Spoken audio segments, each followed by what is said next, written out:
is ELEANOR CREAGH and ELIZA OWEN talking with Jen Harrison from the Proptech Association about the economic headwinds. Please join Jen, ELIZA and ELEANOR. Is everyone mic'd okay? I'm not sure. I'm not sure. You're on. Is that one? That one. On the top, there we go. Is this Perfect. working? Do you want to have mic? Or have you? Oh, I've got this one on. You're mic'd. Oh, you're good. Cool. Oh, well done. Hello everyone, I'm Jennifer Harrison. I'm Vice President of the Proptech Association. We're absolutely thrilled that we sold this event out. We actually sold 100 tickets just in the last week, which has been phenomenal. This is also an official Spark Festival event. So I don't know if any of you heard of the Spark Festival. The Spark Festival happens every year in October, and it's basically just a big celebration of the innovation ecosystem. On the stage with me right now is a couple of ladies whose faces and voices you probably are already very familiar with. So ELIZA OWEN from CoreLogic and ELEANOR CREAGH from Proptrack. So we're going to talk about interest rates, we're going to talk about the spring market, and we're also going to talk a little bit about what's happening in construction and development. So to start off with interest rates. So 6 months ago, it feels like a lifetime ago, right? But 6 months ago in April, we were still at 10 basis points for the official cash rate. Now we're at 2.6%. That's where we've been. But the question on the tips of everyone's lips is, where are we going? So ELEANOR, would you like to start off with that, please? Where are we going with interest rates? Of course, and I think before I start, I'll throw out the, sorry, is the mic not working? Before I start, I'll throw out the caveat that economists were invented to make weather forecasters look good. So just take anything I'm going to say with a pinch of salt, perhaps. So we think that actually we're probably approaching the top of the RBA's rate hiking cycle now. We're probably definitely approaching that point where the RBA are going to be able to pause and assess the impact of the substantial tightening that's been pushed through to date. There's a number of factors that are playing into that, so I'll walk through them and then I'm sure we'll have a little bit of a discussion about it. So number one, we have a significant number of households for whom the impact of rate rises that have been pushed through to date, they're only just beginning to feel that impact. Number one, because there's a lagged effect in terms of transmission through to existing customers. There's also a large number of variable rate borrowers who were very much ahead on their mortgages and used this period of significantly low interest rates to pay down debt faster. And then there's the share of borrowers who took advantage of very low fixed rates throughout the COVID period and are on fixed terms that are yet to expire. So that's, I think, one of the primary reasons why we've already seen the RBA easing off to that business as usual 25 basis point rate hike last week. And one of the reasons, or key reasons, why we think we're probably approaching the top of this tightening cycle. Now, there's a couple of other things. Number one there is wages pressures. So wages pressures in Australia remain relatively modest, certainly underperforming other G10 peers. And we know that wages growth is the number one determinant of sustained inflationary pressures. So wages at the moment sitting at 2.6%. It's really not at a level where we're going to generate those sustained inflationary pressures. And the other factor there is the fact that the momentum in inflation psychology or the inflation expectations becoming embedded a little bit less in Australia relative to other countries as well. So both those factors together give, I think, the RBA some justification in terms of being a little bit less aggressive relative to what we know some of the other kind of developed economy central banks are looking at the moment in terms of their rate hiking profile. And then I think the third factor is global risks. Now, it's another factor that the RBA pointed to in their most recent statement in terms of the fact that economic growth is slowing in the US, the UK, Eurozone, China. All of these factors point to potentially a little bit of a rocky period ahead that will clearly weigh upon the economic outlook in Australia, and one of the reasons why I think the RBA has stepped back to that more measured pace of tightening now. And within that is what's the picture for inflation going to be like next year? So we think that those strong inflation pressures that we see at the moment, there's a lot of leading indicators that are pointing to the fact that potentially those inflation pressures could ease next year quite substantially. We know that freight, logistics, supply chain pressures are all reversing. Those huge increases we saw in terms of commodity prices as well are coming back. Thank you very much. ELIZA. Yeah, hi everyone, and just want to say thank you to Proptech for having me. A lot of bright minds that I recognise in the room and a great turnout, so wonderful to see you all. So where we are with the forecasting for the cash rate is this outlook that ranges from about 2.85% from CBA up to 3.6 at ANZ, and market pricing is sitting at about 3.8. So the variation in these forecasts do come back to this belief of whether you think that the impact of monetary policy lags. So this is partly what Eleanor's talking about when we look at the difference between a cash rate increase and how that eventually flows through to mortgage rate rises and mortgage holders. So CBA puts that at an average of 3 months, ANZ it's about 2 months, so it does vary. And then there's this other idea, which is just that Australian is stubbornly resistant to rate hikes in terms of our strong economic position and our ability to, keep business operations going strong. And I think in reality it's a little bit of both, right? So there is this consensus that for the cash rate, the peak that we're looking at is probably about 3.1%. And I think I'd echo the, caveat. You never know what kind of negative, positive economic shocks are going to come before this peak, but that's estimated to be timed somewhere early 2023. So that gives us an idea of where we could be going and hopefully instills a little bit of confidence in the property market as well, particularly from the investor perspective, where the drop-off in new lending has been pretty substantial. We've still got a strong rental market, but I think we can see signs that some of those inflationary pressures are starting to ease a little as well. So that's sort of my view. Yeah. The price of lettuce has definitely come down. Thank you. Celebrate with salad. Oh, now interest rates are linked to mortgage affordability, and most people do buy a property with a mortgage. And I think some economists have estimated that a 1% increase in interest rates might lead to something like a 10% decrease in affordability.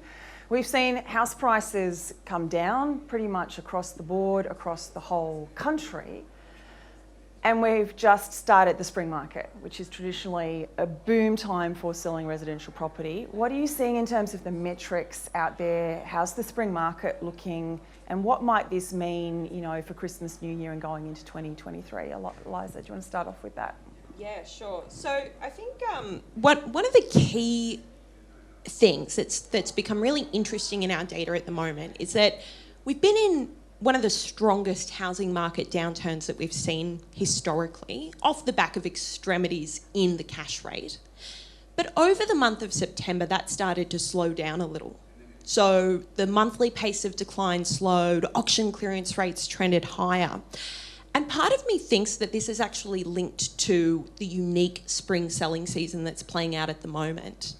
What we've observed is that as market conditions have weakened, the usual spring surge that you'd expect to see across the market, it hasn't really eventuated in our listings counts. If you take Sydney as an example, we've seen the volume of new listings trend lower.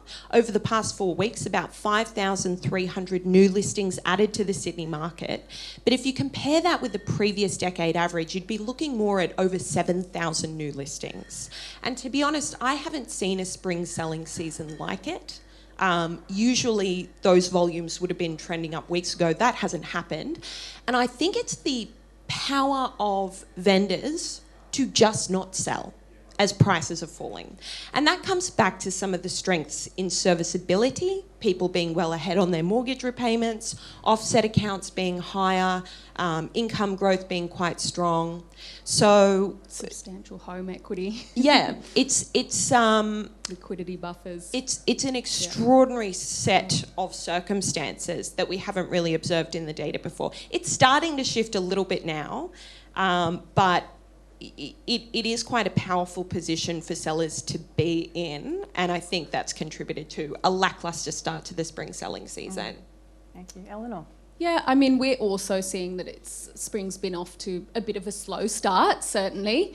We usually see that uptick in spring selling activity, and we haven't seen that. So we've actually seen that throughout September, sales actually declined month on month from August from those winter levels, which is quite unusual. We don't usually see that. We usually see an uptick in activity. That being said, we did have several public holidays. We had the National Day of Mourning, so it's a little bit difficult, I guess, to disentangle not only the kind of exceptional circumstances that we come off the back of that ELIZA's pointed to, but also how those kind of holidays as well play into potential distractions and the like. I do think that we have seen, again, as ELIZA pointed to, a little bit of a kind of maybe we're approaching a flaw in sentiment, or we're passing that phase where people are really panicking. It's very much a known that interest rates are rising now. People have adjusted to that fact. It's not the same, I feel like it's not the same kind of feeling on the ground as it was 6 months ago, say, and certainly now with the RBA easing back to that more measured pace of tightening could potentially give people that are out there at the moment a little bit of an incentive or a confidence boost to move forward with their kind of long-term purchasing decisions. We know, number one, that the rental market is historically tight. We also know that even though the strength in new listings has been relatively weak in September, throughout the balance of this year, the strength in new listings has been historically very strong. And when it comes to the total number of properties that are available on market, choice has greatly improved for buyers, certainly relative to spring last year. So the big change is not just borrowing costs for buyers at the moment, but it's also the amount of choice that's out there. So for people that are kind of ready to move on with their purchasing decisions, that could create some favourable conditions or opportunities for some. We know that vendors have kind of adjusted or adapted to market conditions now. We've seen several months of price falls, and I think that's also one of the reasons why we're seeing the auction clearance rates have really stabilised, and they're sitting well above levels that we saw throughout, say, the second quarter when interest rates first started to rise. Just on auction clearance rates, do you have a touch point, say even if it's just for Sydney or Melbourne? Is, for example, is 60% a touch point? Is there anything in there that you watch closely as a particular metric? Well, we kind of just go off a historic average. So for the Sydney market, that's probably about 65%. Okay. And some of the things we've spoken about already, like inflation, supply chain challenges, the pandemic, the very tight labour market, and also interest rates. They also are impacting on construction activity, the ability of builders to actually get the materials, the price at which they are having to now pay for those materials, and their ability to actually get the trades to do the work. We've also had unseasonally wet weather and other, more systemic challenges. I think most people in construction, they're doing it tough. Actually, they're finding this incredibly challenging to deal with. We've had a number of reasonably high-profile construction companies actually go into insolvency procedures, and I think property developers are just getting squeezed, right? They're getting squeezed between these challenges in construction on one side and the interest rate pressures on what people can afford to pay for their stock on the other side. So can you talk us through some of those challenges, and are there potentially some opportunities in there as well? Eleanor, do you want to go first on that one? Certainly, yeah. I mean, look, I think significant challenges and kind of industry headwinds would probably be the summary term, I guess. So maybe it's not kind of good news on the horizon, so to speak. We know that approvals are incredibly volatile, but I would say overall are kind of trending down. We know that dwelling investment is one of the most interest rate sensitive sectors in the economy, although we do see that, commencements are historically high at the moment. There is a large pipeline of work still kind of pushing through. That probably means that we're going to see a little bit of a more muted or lagged effect of interest rate rises rises on the sector, but that's not the only challenge. The other significant challenge is, number one, labour shortages, raw material shortages, constraints in terms of the pricing of raw materials, so significant headwinds there as well. And I think when we look at, the eventual pipeline that we're going to have completed, that's going to be balanced or offset by the fact that kind of, are we looking at a pipeline that's going to generate enough supply in terms of what we need to balance off with what is an incredibly strong rebound so far in foreign migration and population growth?